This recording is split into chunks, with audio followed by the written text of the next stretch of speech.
Mom के आने से मेरे दिल को बहुत सुकून मिला है मेरे निसा। जिंदगी और इंसानों को लेकर उनकी सोच काफ़ी बदल गई है। आज के बाद मेरे दुश्मनों की लिस्ट में तुम्हारा नाम भी शामिल हो गया है। मैं जानना चाहती हूँ कौन था जैन पर कातिलाना हमले के पीछे।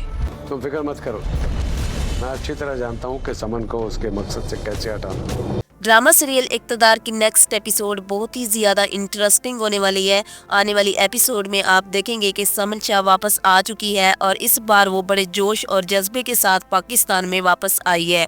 वो ये बात अच्छी तरह से जानती है कि कहीं ना कहीं जैन को कत्ल करने में मेरे भाई सफ्तर का हाथ भी है और आते साथ ही वो शाहनवाज को ये हुक्म देती है कि मैं जैन के कातिल के बारे में जानना चाहती हूँ, कौन था जिसने मेरे बेटे जैन को इतनी बेरहमी से कत्ल किया।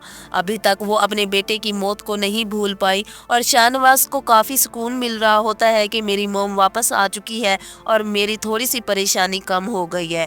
और महरू भी शाहनवाज को तसल्लियाँ दे रही होगी कि तुम परेशान ना हो, तुम्हारी मोम अब वापस आ चुकी है और वो हमें अच्छी तरह से गाइड करेगी कि हमें क्या करना चाहिए और क्या नहीं। तो सफ्तर जो है वो हर सूरत में यही चाहता है कि अमल इस इलेक्शन में कामयाब हो और सुमन शाह और शाहनवाज को नीचा दिखाने के लिए वो किसी भी हद तक गुजर सकता है।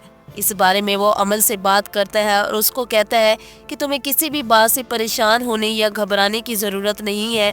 मैं अच्छी तरह से जानता हूँ कि सुमन शाह के साथ क्या करना है। और अमल भी ये ख्वाब दिल में सजा बैठी है कि वो ही इलेक्शन जीतेगी, मगर उसको इस बात का इल्म नहीं कि वो इस इलेक्शन में मुँह की खाने वाली है। और शहरियाल जो कि अमल पर भरोसा रखे हुए है कि अमल इलेक्शन जीतेगी, लेकिन ऐसा होता हुआ नज़र तो नहीं आ रहा और अमल को थोड़ी और घबराहट हो रही है कि समन शाह वापस लौट आई है और वो भरपूर कोशिश करेगी कि मैं इलेक्शन में कामयाब ना हूँ, लेकिन मैं इस इलेक्शन में ज़रूर जीतूंगी। और समन शाह को जैसे ही अपने भाई की हकीकत का पता चलता है और वो ये बात अच्छी तरह से जानती है कि अमल शाहनवाज के खिलाफ इलेक्शन में खड़ी हो गई है और मेरा भाई सफ्तर भी शाहनवाज और मुझे हराना चाहता है, इसलिए वो सफ्तर को कॉल करती है और उसे कहती है कि मैं अच्छी तरह से जानती हूँ कि आप मुझे और मेरे बेटे शाहनवाज को इस इलेक्शन से हराने के लिए क्या कुछ नहीं कर सकते, लेकिन ये बात तुम भी ना भूलना कि मैं भी तुम्हारी बहन हूँ और मैं तुम्हारी तमाम चालों से वाकिफ़ हूँ और मैं ये अच्छी तरह से जानती हूँ कि तुम मुझे हराने के लिए क्या चाल चल रहे हो। आज के बाद तुम भी मेरे दुश्मनों की लिस्ट में हो और उन सब के साथ तुम्हारा भी नाम उस लिस्ट में लिख दिया जाएगा।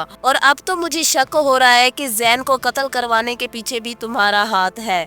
अगर ऐसा हुआ तो मैं भूल जाऊंगी कि मैं तुम्हारी बहन हूँ और तुम मेरे भाई हो। तो उम्मीद है नाज़रीन आप लोगों को ये वीडियो अच्छी लगी होगी। अच्छी लगी हो तो इसको ज़रूर लाइक कीजिएगा और चैनल पर नए तो इसको ज़रूर सब्सक्राइब कीजिएगा। तब तक के लिए अपना बहुत सारा ख्याल रखें। अल्लाह हाफिज़।